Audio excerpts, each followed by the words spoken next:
Well, a very good afternoon to you all. That was Pat Benatar singing about her vaccine appointment, which is, I think she's about 68 now, so she's probably in line for one quite soon.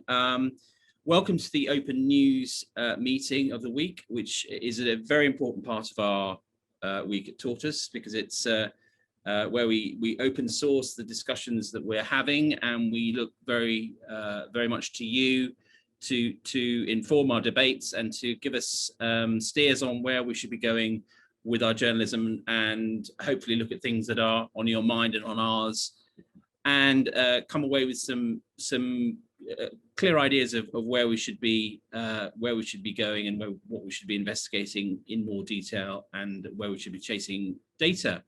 I am Matt D'Ancona, and my colleague James Wilson will be in the chat, steering charmingly his way through the hour.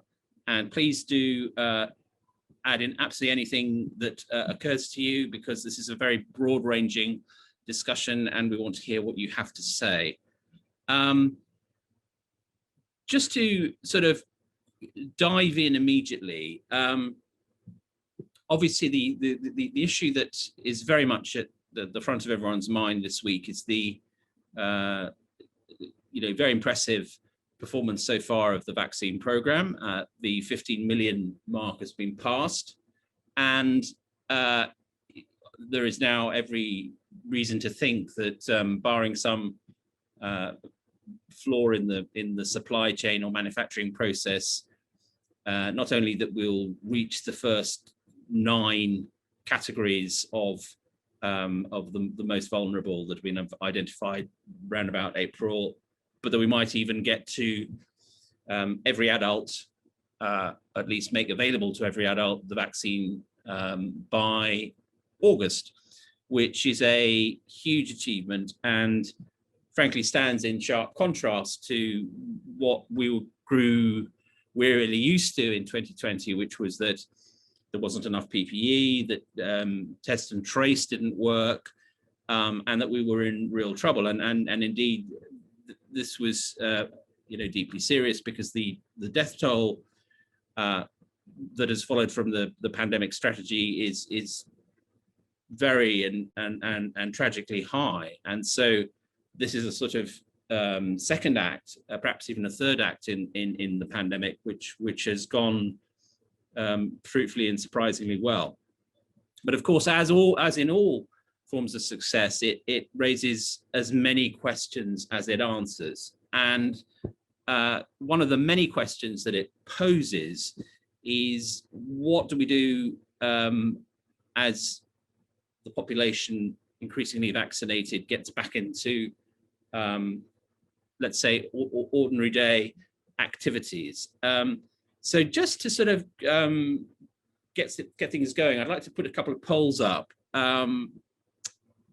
about what you think about how this should be handled as a matter of social behaviour. I'd like to talk about the politics of vaccination later if we have time, but initially to talk about how vaccination will alter the way that society is organised. So could we have the first poll question up, please? Okay, so please note the way it's been worded. Once the vaccine has been made available to all adults, should employees be able to insist that their employees be vaccinated? Now, just to make clear, that would take a sort of footnote to that, is that obviously no reasonable employer would expect a pregnant woman to take the vaccine, or someone who had a legitimate health exemption. But that aside, what do people think? So very interestingly balanced. Okay, so it's a sort of Brexit style division, which is yes 53 and no 47, so very evenly divided. And I think that suggests that there's a lot to discuss on that front. Could we have the second poll, please? So then we move on to the question of venues and cinemas, pubs and restaurants. should they be able to insist their customers are vaccinated before entry? Should the View Cinema or your favorite restaurant or your local be able to insist that you show some sort of documentation or digital proof that you've been vaccinated before they let you in? And interestingly, yeah, a much stronger agreement, 68% versus 32. Okay, so let's proceed on that basis and see if we can unpack some of those views a bit, because I think that this is going to become a big issue on all sorts of fronts, not least civil liberties, duty of care that employers have, the rights that reopening venues have to protect their other customers and their staff from the unvaccinated, and it will be, I think, one of the big social issues of the relaxation of lockdown that Boris Johnson is going to offer a roadmap on Monday, February the 22nd, which will not, emphatically not be a timeline, but will start to give us a sense of the criteria that will be used by the government as they plan to get us back to something approaching normalcy, or rather the new normalcy, whatever it is. So if I might, I actually wonder if I could go to my colleague, Kerry Thomas, who's thought quite deeply about this. Kerry, are you there? I'm slow, but I'm here. Yeah. Well, that's the tortoise way. Mentally slow. Slow but present. Kerry, it's funny. I watched a panorama last night, a not brilliant one on vaccine hesitancy, and recalled that was a program amongst others that you edited. And I just wondered what what's your sort of, if you were looking at this as a landscape issue, what do you see as the big hurdles, the big pitfalls? I think for me, the interesting way to think about it is through the lens of fairness. I think what is the fair way to think about and treat people who decline to have the vaccine, and I mean that fair to them, but fair to the rest of us, because that question of equity, I think is quite a useful framing one. So if you take care homes as an issue, so people, there were figures that came out yesterday from the University of Leicester Hospitals Trust, which showed that only 37% of staff globally within that trust from ethnic minority backgrounds had the vaccine who had been offered it, and that was a shockingly low enough figure for me to sort of revisit that question of what amounts to fairness in those circumstances. So I think you and I, Matt, would probably come from a sort of school of thinking where simply asserting the will of the majority is not something that we would, that's not the sort of liberal democratic way, but as a general principle. And so I think you'd have to pause before you simply said, we will insist that all of those people have a jab before they're allowed to go to work.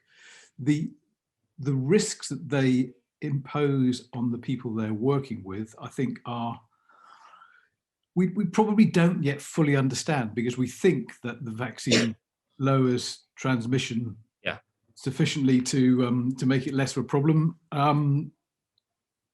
So it's not easy for me to see at the moment what risks those people who are not being vaccinated are imposing on the people in their care homes. They're clearly still at the moment imposing a risk on the people they're going home to and mingling with outside the home, because COVID could be circulating within the home, and are they potentially at risk of transmitting it to the wider community? And all those things that we've talked about before, the the fact that the variant needs a pool of people to mutate within, and the risk that those variants pose to all of us by setting us back, either some considerable distance, or in the worst of all worlds, back to the very beginning of this thing, which is unimaginable.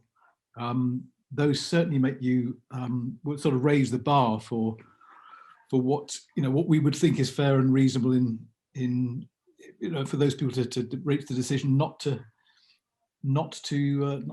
take part in the program. I need to understand better there's a really interesting question here, I think, about race and medicine, which goes beyond just the question of vaccination and the propensity of different groups to take it. I think the question of whether the historical reasons within the British Empire, or within the way that the US used black minorities to experiment upon with medical treatments, I just don't know how deep those factors run culturally and socially within different communities. You could see completely why they would. So I'm struggling with. I have a kind of. I think the pandemic brings out a slightly authoritarian tendency in me. Yeah. That I think we've got this great medical triumph, the production of a vaccine, a set of vaccines which are remarkably effective in an incredibly short space of time, and so I get frankly frustrated and a little angry with people who decline to take it. But at the same time, I think you can see, we were talking about yesterday, that you can see why, if you're in Matt Hancock's position, the idea of coming down hard on such a high proportion of your workforce in the NHS or in a care home, for example, that's not really tenable. So I think at the moment I'm probably with the government that a hard passport is probably not the right issue, that kind of persuade and cajole feels like the right approach at the moment. It's very interesting, Kerry, because it's sort of like I have a kind of a liberal tendency to think that, particularly where the integrity of the body is concerned, that anything that enforces a medical treatment upon someone is a anti-liberal. But on the other hand, vaccination, it seems to me, is not just an individual matter, it's a social matter. And it seems to me it's especially so in areas like in workplaces like care homes, where the idea that an employee shouldn't be expected to take the vaccine and therefore could be an asymptomatic carrier of the illness into the workplace seems to me to sort of pass the test of erring on the side of authority rather than liberty. Yeah, I mean, I guess we're dealing with a workplace where the people who are being cared for ought by now to be pretty safe. So the risk is not, I think, so much to them, is it? It's more to the community outside, actually. Don't you think? But indeed, I mean, of course, that then gets us into the whole question of whether those that have been vaccinated are capable of transmissibility and so on. And the initial data from Israel suggests that, certainly with the Pfizer jab, those that have been received a first dose are 4 times less likely to transmit that, even if they do have a viral load, than those that haven't. So that's a very encouraging statistic. And I also think your point, Kerry, is very important about the role of ethnicity and religious background in all this. And a very good book on this is Medical Apartheid by Harriet Washington, which sort of goes back into the really very sort of disturbing history of the use of medical treatments and in testing the famous Tuskegee experiment on African Americans who were told they had syphilis and didn't, or had syphilis but were told they were being treated and weren't, rather, I should say. So there is a genuine, again, to go back to the panorama last night, the panorama implied that those members of ethnic minorities that were resisting the vaccine were merely the victims of fake news. But I think that there is a deeper and more legitimate resistance force here, which we have to sort of acknowledge and respect and deal with. I wondered if I might go to Andrew Girdwood, who I thought made a very interesting point about the sort of the line you cross when you start to impose must and should. And doing so as a government. So I do government marketing from time to time, and the biggest success in government marketing is not to make it look as if it came from the government.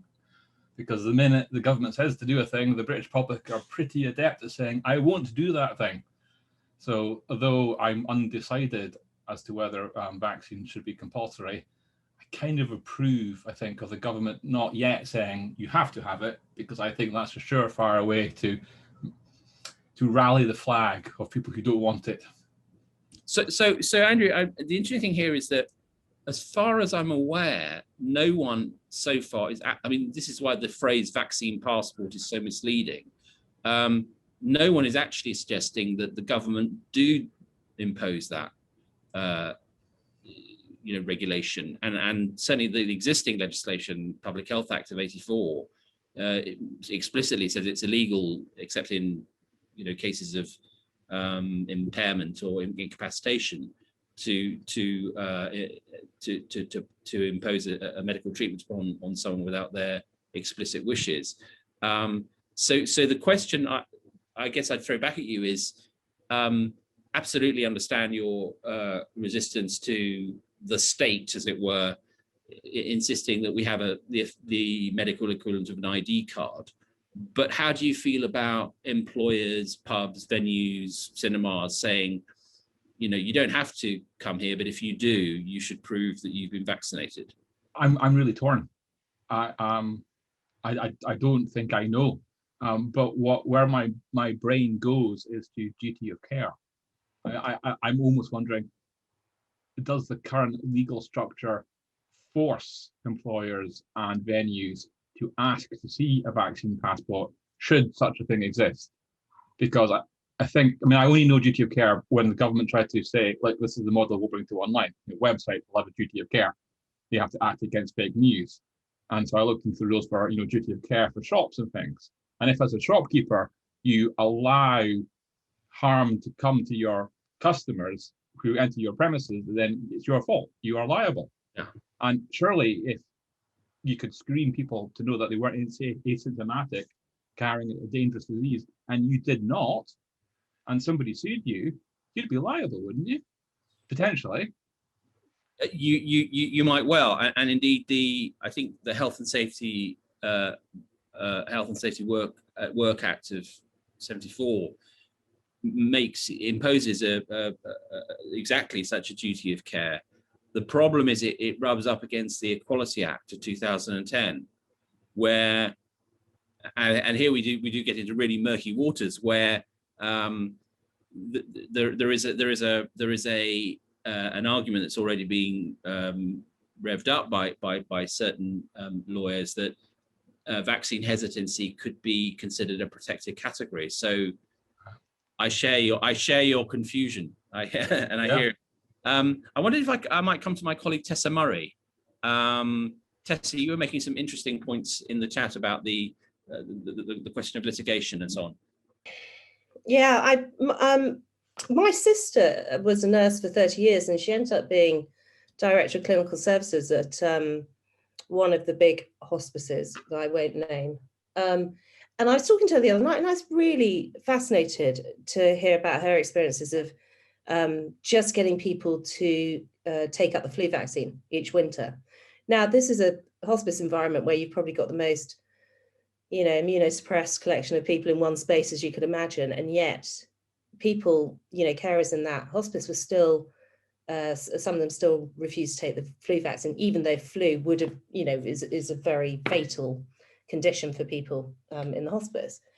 But of course, the Hep B requirement for a frontline health worker is because the individual is protecting themselves against infection from fluids they may come into contact with in the course of their job. But the flu vaccine is to protect the people they come into contact with. And I just thought that was a sort of really interesting take. And from a human perspective, I find the idea that you could be in a role caring for people at the end of their lives, or who are in for treatment, you know, for drug management during their sort of long-term illness, that your reticence or your, oh, I had a bad reaction to one a few years ago, could supersede your responsibilities as a carer in that environment. But apparently happens all the time. And then, of course, you know, we get into some pretty interesting territory from an employment law perspective quite quickly, about the fact that if you try to impose any vaccination on your employees, it is sort of deemed battery and assault, and that's just a non-starter. So you are left essentially either with some sort of serious change in legislation that makes it a requirement for an individual to opt out, otherwise, you know, actively opt out rather than opt in, but otherwise it's mandatory, which I don't think anyone in the government's got any appetite for. And to Andrew's point, you know, compulsion I don't think would work in this instance. Or you're left with relying on people to do their, you know, to behave appropriately and be collectively responsible. I was just surprised by, even at the sharpest end of the healthcare world, i.e. hospice, that there were, you know, perhaps 30% of people who wouldn't even get their flu jab. So Tessa, do you think the kind of the most lurid example so far of this dilemma was that posed by predictably Charlie Mullins of Plumbers, who came up with the no job, no jab. I don't think he's done so on the basis of extensive legal advice, but wanted to make a splash, as he often does. I mean, is it your understanding that would not be a policy that would pass the legal test? Well, with my, you know, deep legal expertise, there's Alexi on the call at this point. I don't know is the honest answer. I think but I can understand if you're running a service-led business like Pimlico Plumbers, where you have to go into people's homes. He's presumably trying to make himself, as you know, protect the future of his business as much as possible, and he would want to make the claim that all of our engineers have been vaccinated so they can safely come into your home. I don't know. I don't particularly want to take a trip around Charlie Mullins' mind, but I assume there's something along those lines, that he sees it as a kind of competitive advantage in a service-led industry. I can't see for a second how that would fly at a tribunal when there's no legislation enforcing mandatory vaccination on everyone in the country. I have no idea how an employer... Again, I don't think there's any question of enforcing mandatory vaccination on everyone in the country. It's more, if, let's say, by August, you know, universally available to anyone of adult age who wants one, and you wish to be employed in a capacity where you are entering people's homes or you are in intimate contact with them in the workplace, does that become a reasonable requirement of employment? I mean, another phrase, just sort of having a kind of canter around this, is that employers are entitled to use whatever methods that the legal language is a proportionate means of achieving a legitimate aim. Now that's you know, that's language that could be used almost in any context, but it does at least hold the door open to the more obvious examples where this is appropriate. Yeah, and I agree with Andrew's point in the chat that, you know, if you are applying for a job and you want to give yourself every opportunity to be chosen for that job, then that may be a decision you take because it makes you the most attractive candidate. Being fired for refusing to have it is obviously a different situation. I think it's, you know, we're gonna hit these horrific unemployment figures very soon. When furlough comes off, we're going to see, you know, that it's going to be unemployment on a scale we haven't seen since the 80s. I think that will probably force the issue more than any kind of campaign or pseudo legislation or expectations, people will need to get jobs, and frankly at that point they'll be doing whatever they can to get them. And that's my sort of... Yes, I think that's a very good point. Thanks, Tessa. Can I come to Jennifer Allison?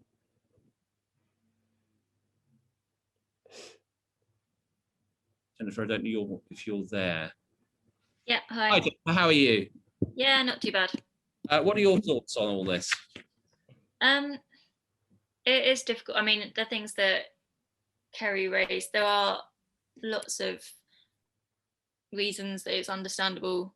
People are certainly reluctant, and like Tessa was saying, it doesn't seem, it wouldn't be possible from a legal perspective to mandate that people that you already employ get this vaccine or don't come into work or lose their job or whatever. But for certain industries, it certainly seems possible that you could, on the grounds of health and safety, you can restrict certain activities already anyway. So, if you would be at too high on the basis of a risk assessment, basically, if you're either causing too much of a risk to others or to yourself in doing certain activities on the basis of not having a certain vaccine, then they could say, well, you can't do that activity. So maybe you can only work in a from home capacity or something along those lines if you don't have a vaccine, unless you are sort of exempted from having a vaccine for whatever reason. Yes, no, I'm sure that there are. Seems like that would be one. And so just to be clear, I mean, you think that as long as people were not being forced to, as it were, override medical advice they had or reasonable exemptions they had, that wouldn't be unreasonable. Yeah, I mean, in the poll you did, I initially answered no on the basis that the question just asked, should employers, and it probably depends on the employer, because when you come to certain areas, but mandating everyone has to have a vaccine, no, I don't think that's possible. But yeah, on that basis, then possibly. I mean, how do you feel about will you take the vaccine, if that's not a too personal question? Oh yeah, definitely. Yeah. And how do you feel about people who don't? It's a personal choice. It's a difficult question, and yeah, I mean, my auntie works in a care home, and they had vaccines offered to them a while. I think I mentioned this in a newsroom thinking a while back. She didn't have it initially when they came round to offer it in the care homes, because she spoke to the doctor and said she'd had adverse reactions in the past, and they said it might be advisable to go to the hospital to have her vaccine just in case. And I don't know whether she has had it or not now since then, but yeah, so in her case, she's had adverse reactions in the past to things, and she wasn't sure whether it was going to be safe for her. So she asked the doctor, she wanted to have it to protect her patients and the people she cares for, but at the same time had some concerns about it. And I think it's a case of a better way to go about things, usually, because from a science communication and engagement background, the better way to go about things usually is always not mandating and saying you must do this, but educating on the reasons why it is good for everyone, and the safety of it and so forth. I know Alice Roberts or Hannah Fry did the Royal Institution Christmas lectures a couple of years back, and one of her little demonstrations was about herd immunity and how it works, and how enough people being vaccinated against the disease protects the whole population. And good science communication and good engagement with the public and genuine back and forth conversation, not just sort of broadcasting, this is what we're telling you. Actually having a conversation is important as well. So letting people speak their mind and listening to their concerns is another important thing. But yeah. Thank you very much for that. And actually segues nicely into the question I wanted to ask Megan Kenyon. Megan, I don't know if you're there. Hi, Megan. Hi. How are you? You made a really interesting point, which I don't want to ruin by clunkily paraphrasing, about me and we, as it were, in this. Tell us about that. Yeah, I just basically think that the conversation around the vaccine and just around vaccines in general is very individualistic. So it's like, oh, if you get the vaccine, you will be protected from coronavirus. But in reality, and it's kind of like what Jennifer was saying, we all need to get the vaccine to protect all of us, because that's the way you get herd immunity, basically. If we've all got it, then it won't spread in the way that it has during the pandemic. And I think that the idea of a vaccine passport sort of perpetuates that, because it's like, well, I've got the vaccine, so I can go to the cinema or I can go on holiday. But that's not the point. It's encouraging as many people as possible to get it, so that as a collective we are protected from this virus. And I think that, marking people out as who has and who hasn't had the vaccine just isn't it. I just don't think it's helpful if we want to encourage as many people as possible to get it. I think we've got to really hammer home that the more people that get it, the more of us that are protected, the less likely we are to, have to go into another lockdown, or we're going to have people being hospitalized and things like that. So I just feel uncomfortable about the idea of people having a marker on them being like, oh, I've been vaccinated. I just think we need to be more collective in the way that we approach it. So that's really interesting. So I think that's a fascinating way of reframing it, which is that it's not that being vaccinated gives you a superpower and access all areas backstage pass. It's that you are participating in a form of social solidarity. Is that a fair way of characterizing what you're saying, Megan? Yeah, I would agree with that. I think we're all in this together, and we have been throughout the whole pandemic. But as we're coming out of it, I just feel like we're taking too individualistic an approach, and that's not the point. We all need to come together in this. So yeah. Absolutely. Thank you very much. Can I come to my colleague Zav Greenwood? Zav, you're making a very interesting, quite subtle point about where hesitancy might come from in the chat. And vulnerability. Yeah. I'll make 2 or 3 different points, but I'll keep them really short. The first thing is I completely agree with Megan, and I think just anecdotally I've heard from the odd young person who said, no, I don't really need to get a vaccine because it won't prevent me transmitting the disease, which I think is partly the product of lots of the uncertainty about whether vaccines transmit a disease or not.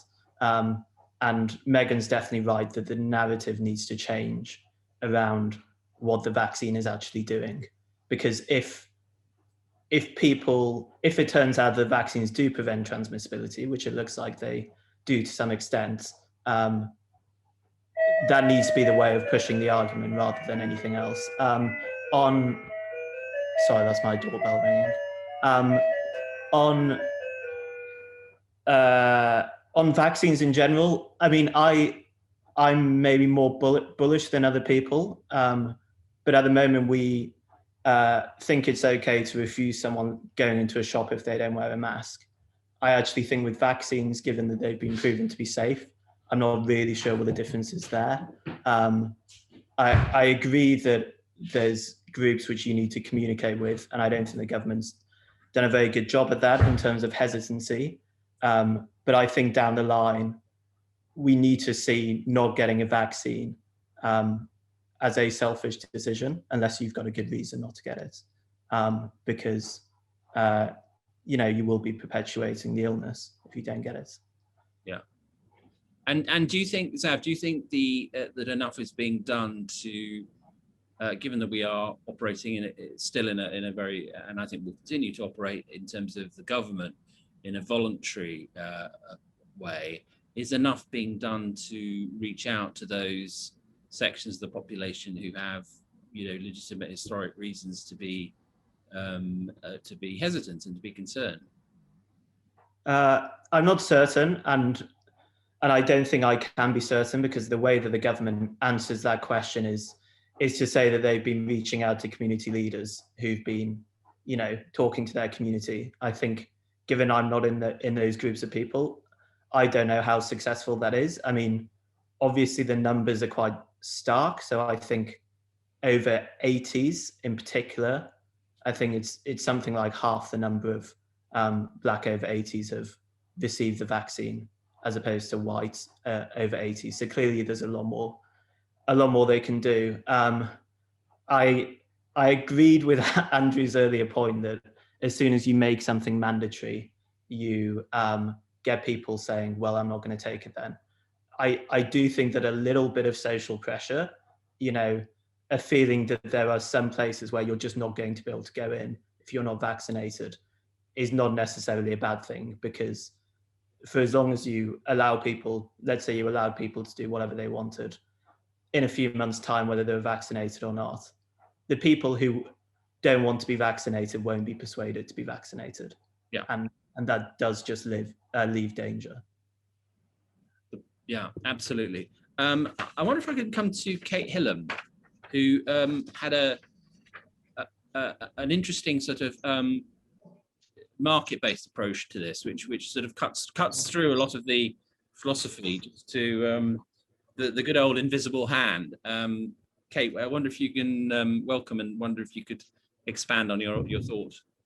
Thank you. Yeah, this was something that I heard about quite early on when they were talking about reopening airlines more and things like that. And I have a friend who works in the sector, and it was the idea that people are encouraged to inoculate through market forces, really. So you can't come on the plane unless you've got a vaccine, you know, a vaccine passport. Or, you know, you think about the catastrophe that's happened in the music industry.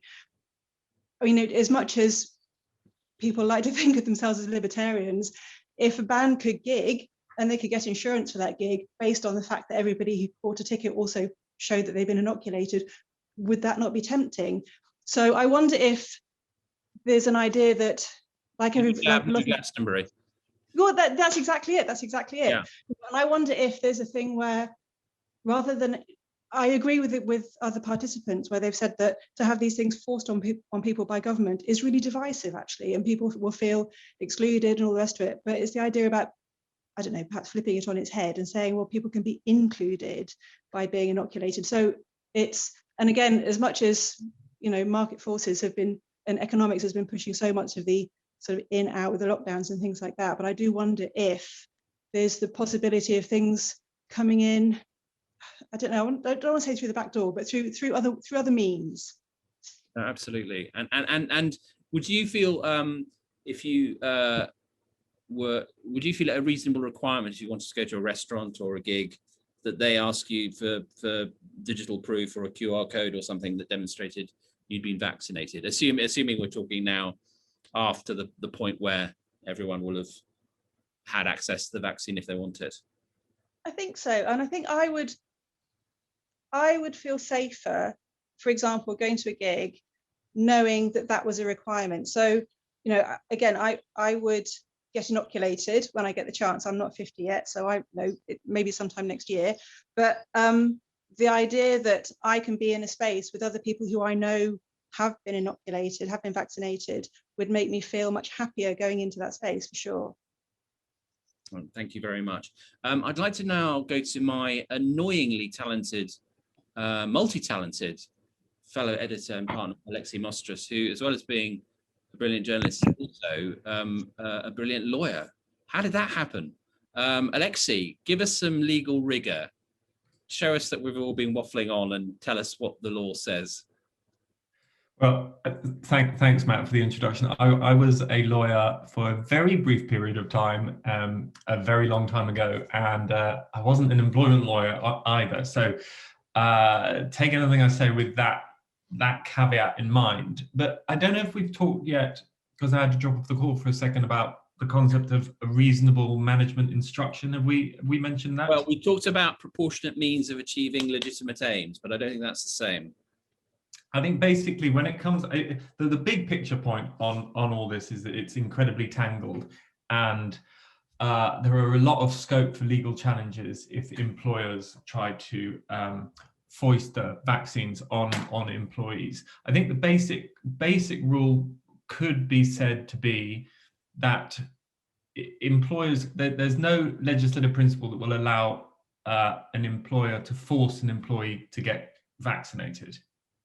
But that is a different question to, can an employer dismiss someone who refuses to take the vaccine? And on that point, it really depends on the circumstances. There's this concept in employment law called a reasonable management instruction. And it could be said that in some professions, it is reasonable to say to employees that you have to take the vaccine in order to continue. So if you're working in a restaurant or a care home, for instance, or a teacher, somewhere along those lines, you can see potentially that the employer will be able to potentially dismiss someone that didn't take the vaccine, and they could potentially win, although there's a lot of hurdles to get over. They're not home and dry. But if you're working from home, for instance, and your employer says, the policy from now on is, well, you've got to take the vaccine, otherwise you'll be dismissed, then a court, an employment tribunal, is likely to say that's not a reasonable management instruction. So that's the kind of the narrow issue on in the employment law. But then, as you said, and other people have been saying, you've got a huge raft of issues that could impact on this topic. Data protection issues, where's all this data being held, with all the Equality Act points that you raised before, protected categories, pregnant women, disabled people, religious exemptions. So I think people like Pimlico plumbers, they can say what they want to say. They might find it in practice very hard to enforce, but there is potentially a path through in a very narrow sense.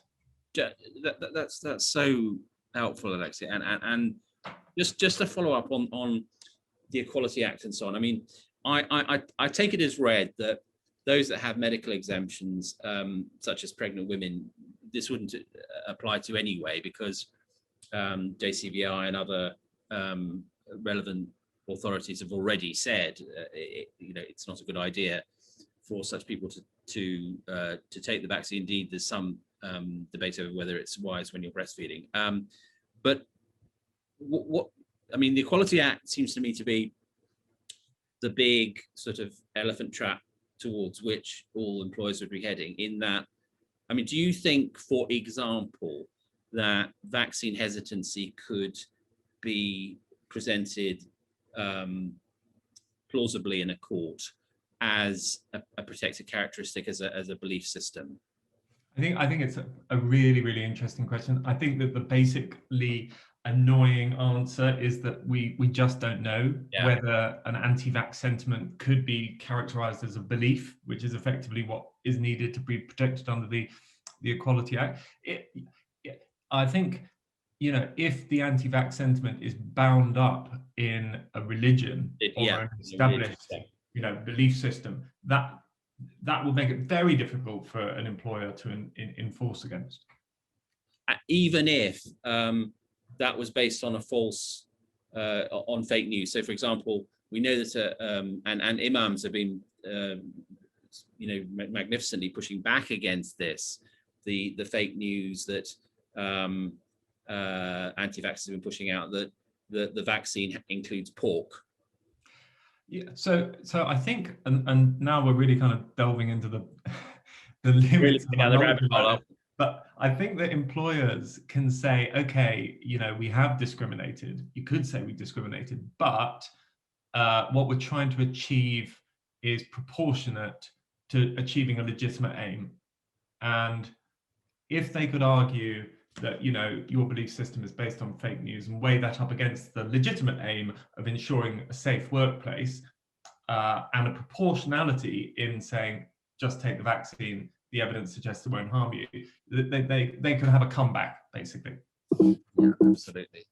I want to spend the last quarter of an hour just looking at how people think and feel about the way in which the vaccine success thus far has changed the political landscape. You know, it's not so long ago that Boris Johnson was dealing with the disaster of PPE, the disaster of test and trace, 100,000 deaths, people saying that his own illness would push him to resign by Christmas.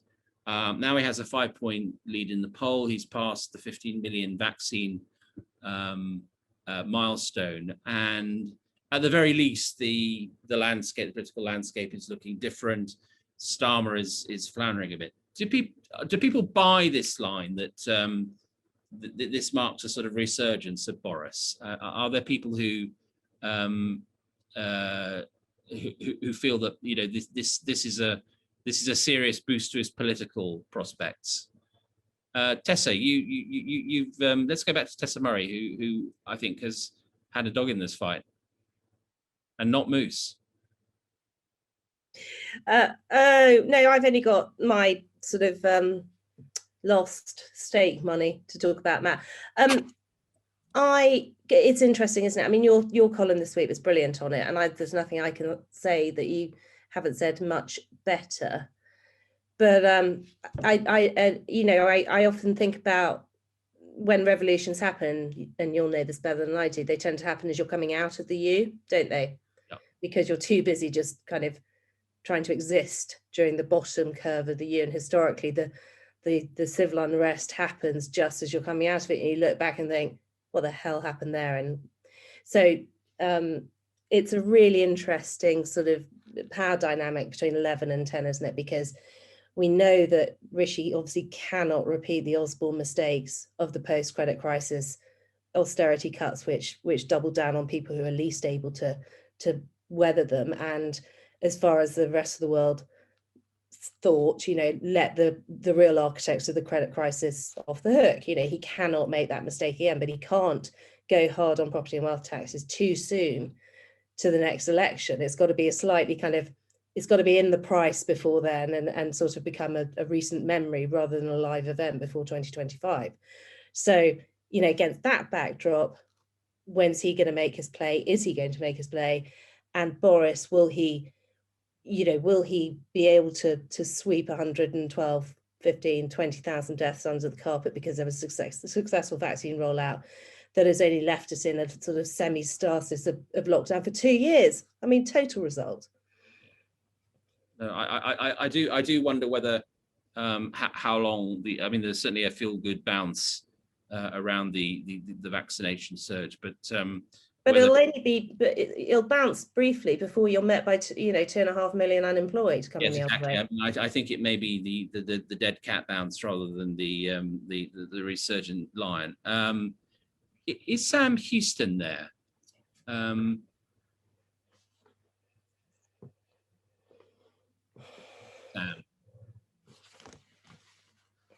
All stations call to Sam Houston. Hi, sorry, yeah, wasn't quite ready. Don't worry. Sam, welcome.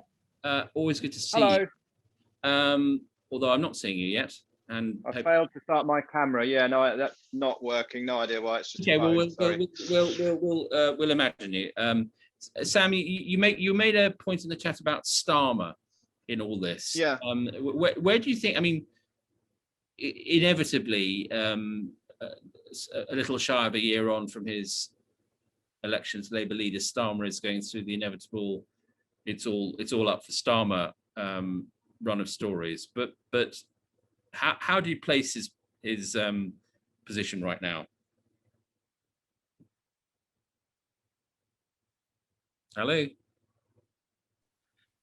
Sorry about that. Yeah, I keep up with some of the social media kind of Labour stuff, which I sort of was doing from the time of Jeremy Corbyn and things like that. So I just am noticing that he's always being attacked from the left as well as from the right, and I think that Boris Johnson is not suffering that quite as much. I think that you know, with what's happened with the vaccine, he's, you know, and you've got the new sort of Tory MP. I've forgotten what they're called, the old ERG, but they're now called something else. The people pressuring Boris. The COVID recovery group.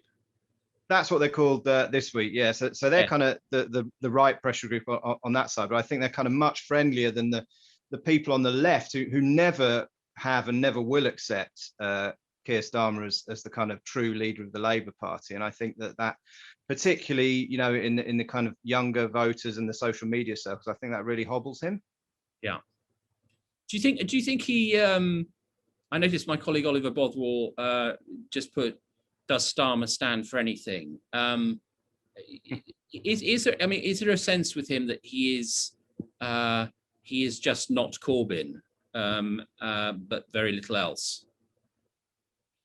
I personally think that's unfair, but you might be asking the wrong person, because I voted for him as leader and wanted Labour to kind of return from quite as far left as they had been, but you know, their coalition is so difficult that a lot of people in Labour are never going to want that and are always going to be trying to pull Labour back towards the left. Does he stand for anything? Yeah, I think he stands for, you know, good opposition. I think he stands for, you know, holding the government to account, and yeah, frankly, and perhaps unfortunately still, he stands for centrism. You know, that's the word that you still can't really use at the moment in this political environment, but I think that's where he is, and I think that's their problem. They need to... Centrism, it seems to me, Sam, is almost as toxic as Iraq now. The centrists badly need to find another word. Yeah, don't say Blair. Don't say Blair. I think Blair is even better than centrism, but you're right. I mean, that's the holy trio. Thanks very much, Sam. I'm delighted that my colleague and the People's Policy expert, Chris Cook, is available to shed light on this. Chris, hi. So dispense wisdom on where we are politically. I think one of the things that we don't know at the moment is how we should think. This might sound like an odd thing to say, but how we should think about what happened in 2017, so 2 elections ago, because what was striking then was that we had the largest poll move we've ever seen over 6 weeks, with the exception of the second largest poll we've ever seen over 6 weeks. The only time that was bigger was when Michael Foot was replaced by Neil Kinnock in 1983. And it happened during an election campaign, which has never happened before. Like, we've never seen end of cycle volatility like that ever before. My hair is quite out of control.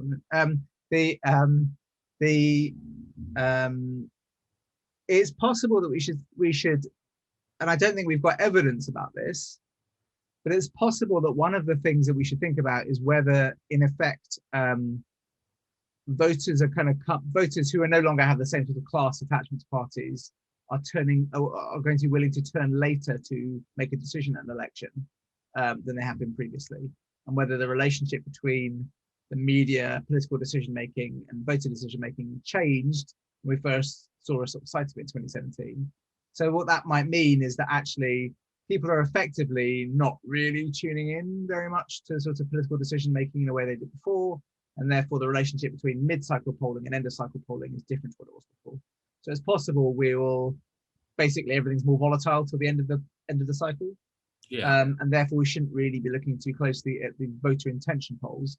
I think it's worth saying as well that, like, Starmer's done a huge job already of just bringing Labour back into contention since he took over. I mean, the Tom Hamilton, who's a former Labour advisor, is still tweeting mischievously, the real question is, a year after Labour sank to a landslide defeat, what's the secret of Keir Starmer's success?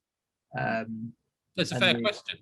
Yeah, like, it's been a huge, enormous shift, and I think the expectation that he's dealing with a prime minister who's got sort of a rally around the flag, sort of benefit from all this stuff, but also I do wonder whether people are just more willing to wait and see till election time before they make up their mind on the two big parties. And presumably, Chris, being on the opposition benches during a national emergency is intrinsically hard. I think there are two things about it, right? So the first is it's really easy to get picked off as being not like on the team, and if you think through, like, we've not really had a really big crisis, but if you look at like the Eurozone crisis, like what happened to the opposition parties over the last 15 years when European countries have been pulverized, is that there's a real willingness for people to sort of, to be constructive to the opponents, and you get punished if you're sort of one thing or the other. If you're like, oh, we do it the same as you but better. There's a second thing here, which is fundamentally no one really remembers this stuff. So if you can get through the crisis, then he gets to basically be Captain Hindsight at the end of it. I mean, Gordon Brown, remember, supported the Tories during the European exchange rate mechanism. They went into it was obviously a disaster, crashed out of it, and then he got to criticize them for their lack of competence, right? Yeah. You get to have your cake and eat it is one of the upsides of opposition. So don't think too closely about, this positioning stuff. The great merit of no one paying attention to you. Thanks so much, Chris. Just before we close, I wanted to see if we could get Lucy Huberman, who was making. Hi, Lucy. How are you? I'm not bad. How are you? Not bad. You made an interesting point about Keir Starmer's management of his team. Well, I don't know how novel it is, but I've certainly noticed people like Angela Rayner speak out a lot more than before as deputy. I've never really been an Ed Miliband fan, but I've become much more of a fan now he's in this position. I think David Lammy's become a lot stronger. I mean, I've always thought Yvette Cooper was quite strong, but she's never been given that much to do. And I think Lisa Nandy's quite strong. They all look a bit young, but they do. I don't know.